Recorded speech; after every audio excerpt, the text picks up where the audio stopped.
they got the community to come visit our restaurant, go through drive-through because they knew that we were in chaos and that we needed the business. I mean, how powerful is that for a community to get together and come visit, your restaurant for that?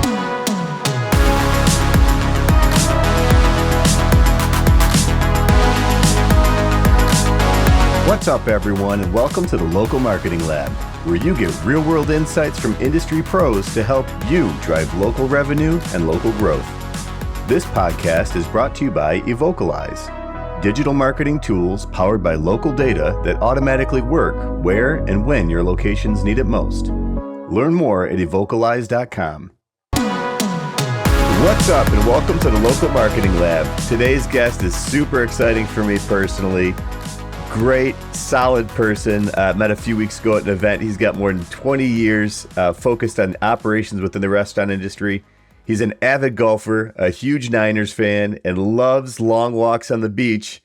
He's the Chief Operating Officer at PDQ Restaurants. Eric Knott, thank you for joining us in the lab, my friend.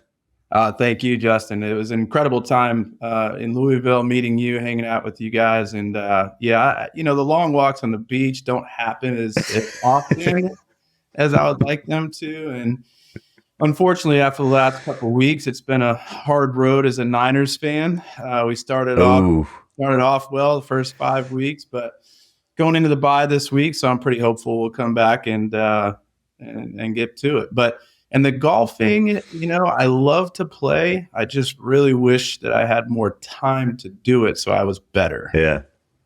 Yeah. Maybe you could spend more time in the sand traps. Yeah. So it's kind of golf and beach. Get both, knock out both at one time. That's right. Well, awesome. Well, Eric, we've talked quite a bit, and being from Buffalo, we're both actually from the Buffalo area. I always try to find the best buffalo chicken sandwich possible. And it's tough. As you know, it's like the sauce, the blue cheese, like everything has to be on point. And I think I've found it with your Buffy Blue sandwich. I get it quite often, and you guys absolutely nail it.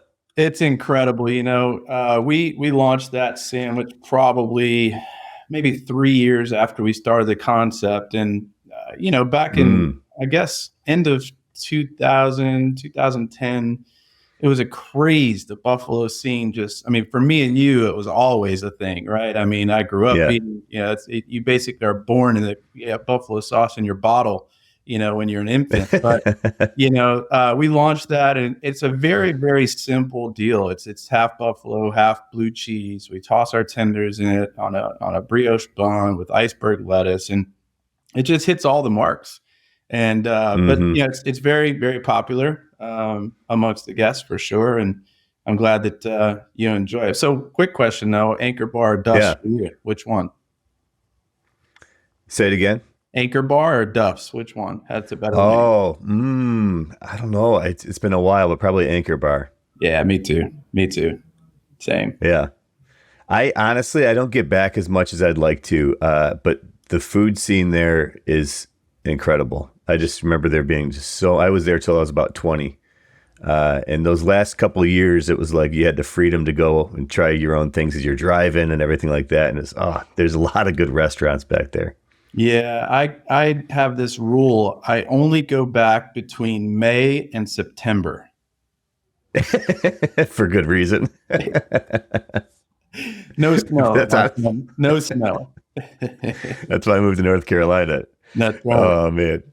So, you've been there at PDQ for 13 years now, and you were at Outback for 6. So over the years of your experience, you've seen a lot, you've done a lot. What do you think is the most important aspect of local marketing?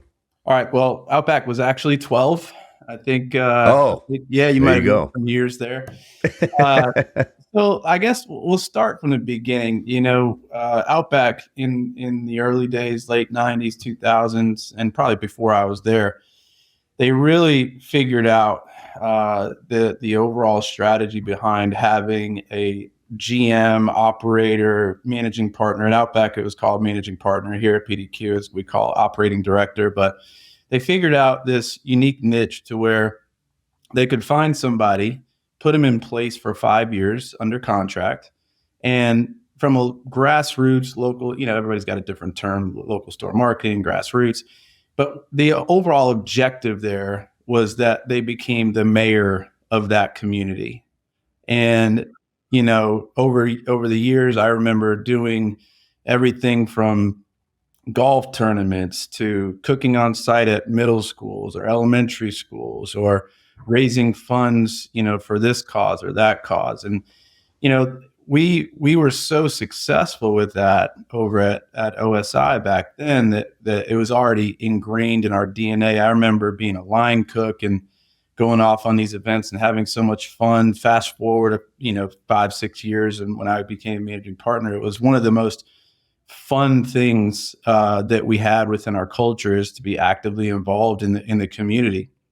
So when we started up PDQ, it was a lot of us came over from, whether it be OSI, up either Outback or Carrabba's or Bonefish or whatever the case. And it was so ingrained in our DNA that it just was natural. And however, it's different businesses, right? I mean, you've got a casual dining business with Outback and now quick service with PDQ. But to be honest, there's a lot more opportunity in this segment, because quite frankly, there's not a lot of QSRs that are doing these community-driven events, fundraisers, et cetera.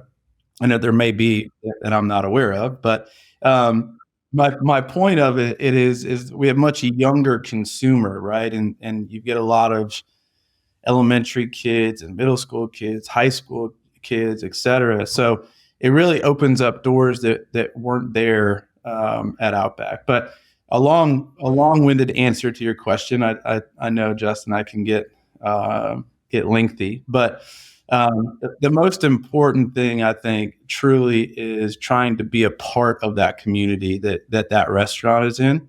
So we have 62 today, and we treat each one like it's its own restaurant. So that local operator, they want every guest to come in and know them by name. They're coming to PDQ, but one of the reasons they're coming is because they know who Eric is, or they know who Justin is because they saw me at a Little League game last week, or I ran into them at the dentist office last week, or whatever the case may be. I think being the mayor and being very active in the community is probably the short answer I would give you.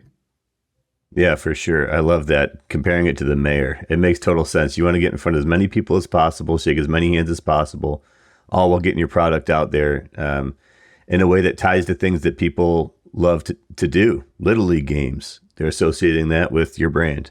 The memories with their kids, associated with your brand and enjoying the food. Really, really, really good suggestion there. What are some things that you've tried maybe a little more specifically, or maybe you've seen tried from some of your operators that have worked really successfully? Yeah, so that list is very long.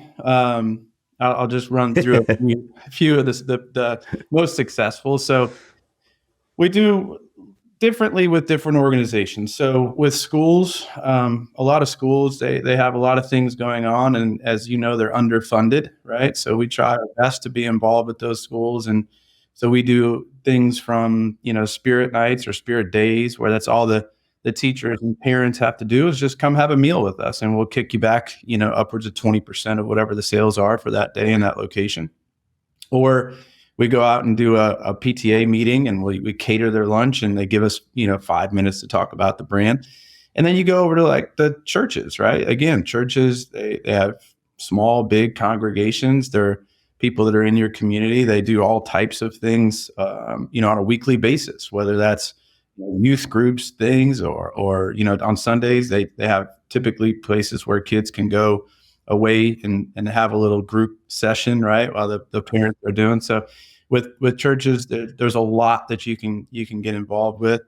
And then you get upwards in the higher level education schools and things. When you get into colleges, I mean, we've got a operator over in Gainesville, Florida, that I joke around because, he basically, I think, is employed by the University of Florida as much as he's on that campus doing something. I mean, whether it's the fraternities, sororities, baseball, basketball, gymnastics, the band, like everything, everybody knows who he is. But yeah, the unique thing here is that we've allowed over a decade now of highly intelligent operators to try things and then give us feedback and tell us what actually works and what they've had success and what they haven't. And we've got a team here at the office, our marketing team, and we've got a young lady that does a really good job of taking all of that information from 60 people over 10 years and putting it into this playbook that we call basically our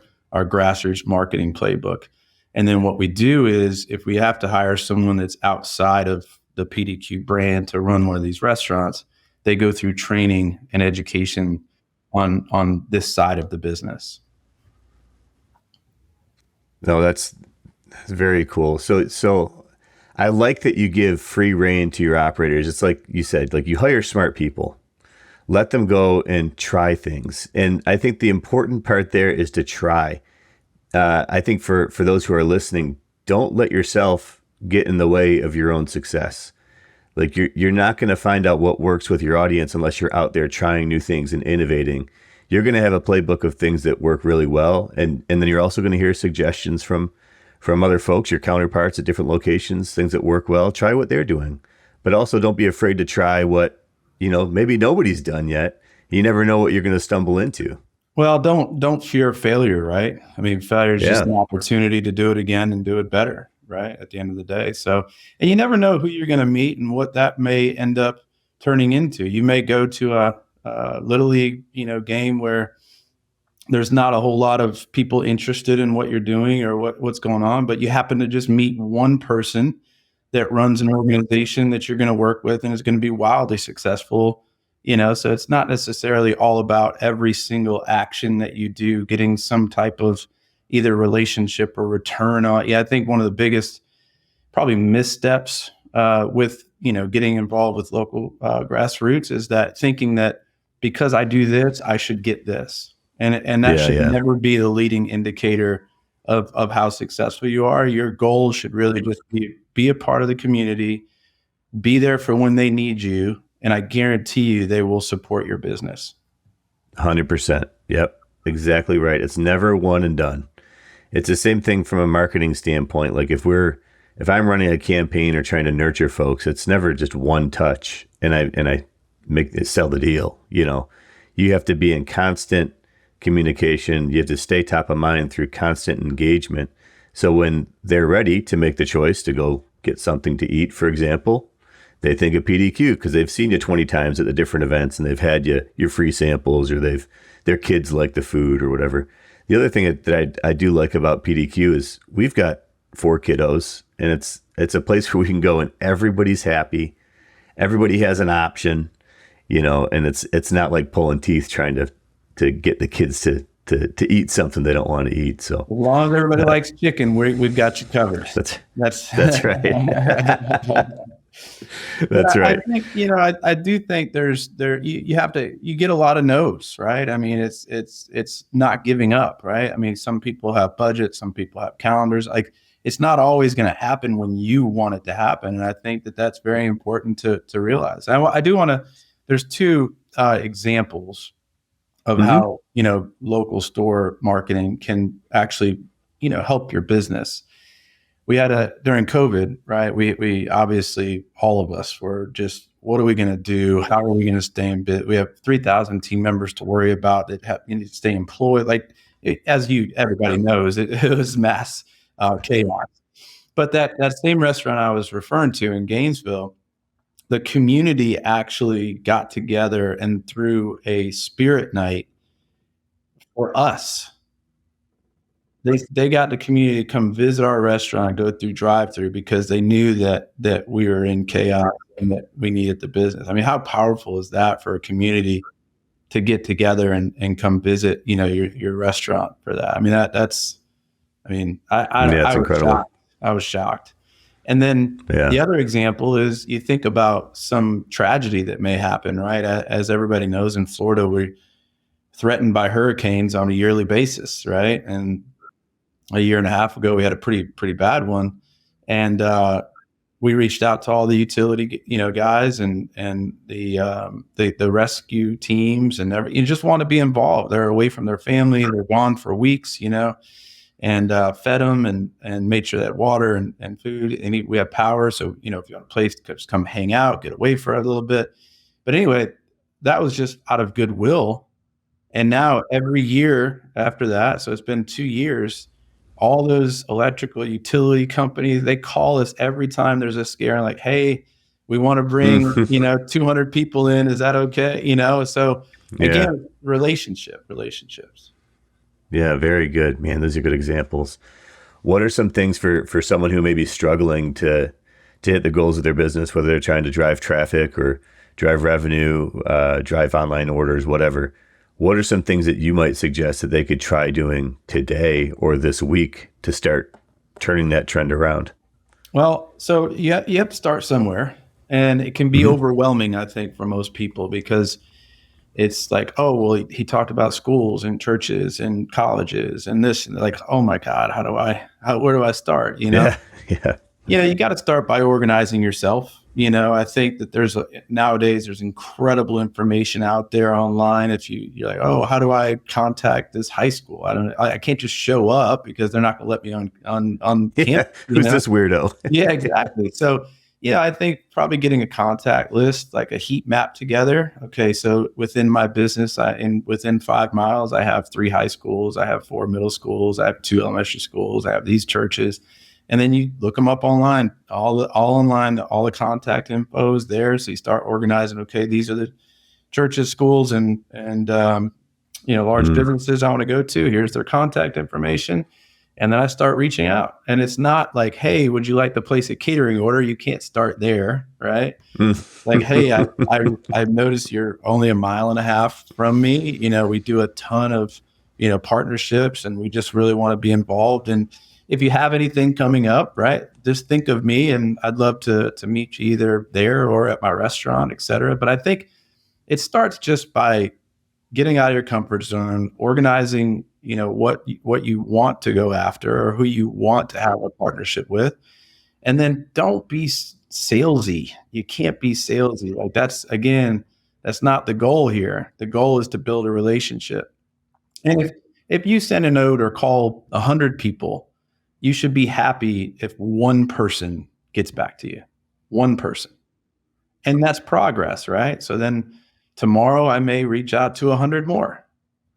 And the next day, 100 more. And over time, I'm going to have that one, and keep building. And guess what? Once I get somebody who interacts with me and comes and we share a meal together and we talk about what PDQ is all about or what the organization's all about, next thing you know, they're going to send people to me. They're going to be an ambassador. They're going to say, Justin, you really got to talk to Eric at PDQ. So when you get peer-to-peer, start, getting on board with what you're doing, then that 100 contacts a day can start to slow down a bit because you're filling your time with people that want to be involved with you. Mm-hmm. Yeah, very good. And it doesn't have to be contacts just over the phone or over email. When you're out and about, make a concerted effort to stop into certain places. If you're organized and you have your list, making those stops is going to be a lot more easy and organic and fall into your day-to-day than it would otherwise. Yeah, and we'll do treats too. Like we'll take who wouldn't want some fresh baked cookies or something to have a 5-minute conversation about PDQ, right? You got to teach them a little bit. Cookies and a conversation about chicken. That's right. Yeah. Who's going to say no? Who's going to say no? So I'm sure you notice what other people are doing. If you're a great operator, you're going to keep your eyes out. What are some folks out there you think that are crushing it from a local marketing perspective, and why do you think that? Yeah, there's a few brands, and I think more regional, right? There's a burger chain called Arnold's out of Lower South Carolina that they only have 7 or 8, but they are so ingrained with that community there that people will not go to any other burger place other than that, but that place also, they've been doing it for 30 years. For 30 years, they've been doing this. So and if you are a burger chain and you're trying to go into that market, good luck, because those people are not staying away from there. I think, our biggest competitor does a really good job. I mean, I give credit where credit's due. I mean, a lot of people probably wouldn't do that, but Chick-fil-A does a fantastic job of not only the local stuff, but really getting involved with, their team members involved with doing that. We've got a sister concept, Glory Days, that does a great job there in Virginia and Florida. But I think that when you get bigger, it's very difficult to keep that same culture. And I give a shout out. I give a shout out back to Outback and what they created there, because, getting over 1,500 units and still being able to keep that culture, I think goes back to what they did with that store level operator. Yeah. It is tough to keep anything around from a culture standpoint as you grow, but if you can do it, good on you. It's incredible. You just win over not only your community, but there's the loyalty of everyone that you have within your organization. And it's just like they're avid, I guess, advocates of you and want to stick around and want to see you succeed and work hard for you. Well, to your point, it's a big culture piece too. Like, it probably has gotten even more important over the last 5 years, where, the next generation really wants to be involved with things that matter.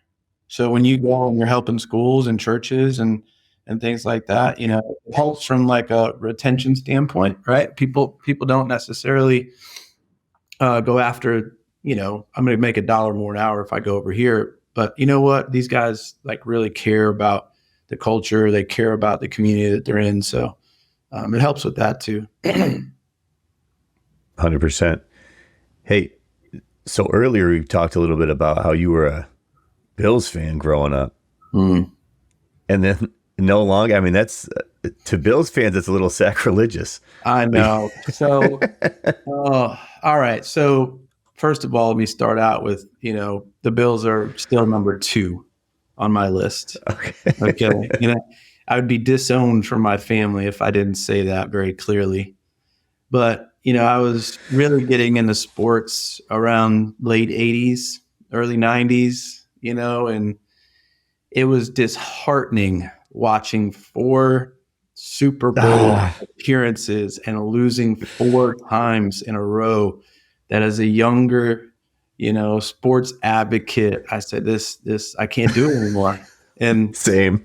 So, but now the funny part is, I was young, so it's like, oh, well, let's pick the best team, at the time. And that was the Niners. They, had Montana and Rice, and then converted to Steve Young. I mean, it's just, it was an epic time for them. So it's funny to me that, my family barely talks to me because I don't root for the Bills every time that they play, but I still go back once a year and go to one Bills game per year. Oh, yeah. Oh, that's like the consolation to stay in the family, is you still have to show up. And by the way, they dress me in Bills gear, and it's a whole fun deal. The only time I won't do is if they play the Niners. That's it. Yeah, that makes sense.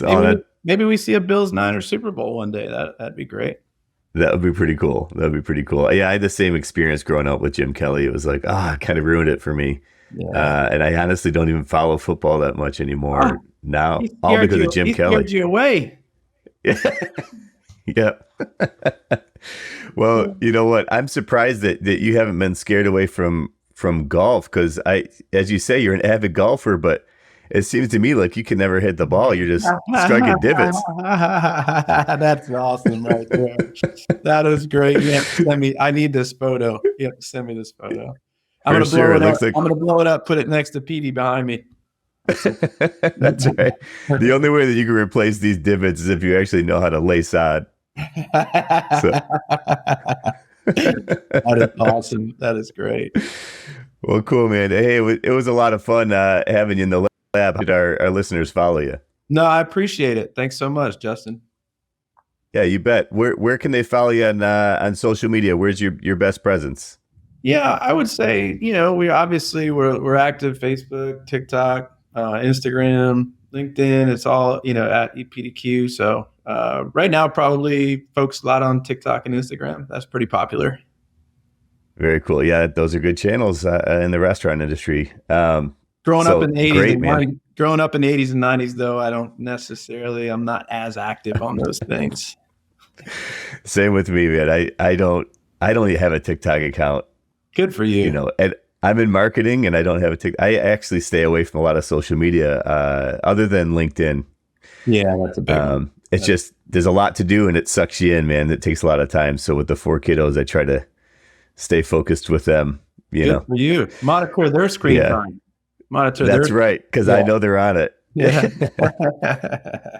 Well, very cool, man. Hey, if you get a chance, check out PDQ, pick up their Buffy Blue sandwich. You will not be disappointed. It might make you want to move to Buffalo because I mean, it is official. Eric, it was a ton of fun having you on the lab today. Thanks for joining us. Thanks, Justin. Appreciate it. As always, thanks for joining us in the local marketing lab.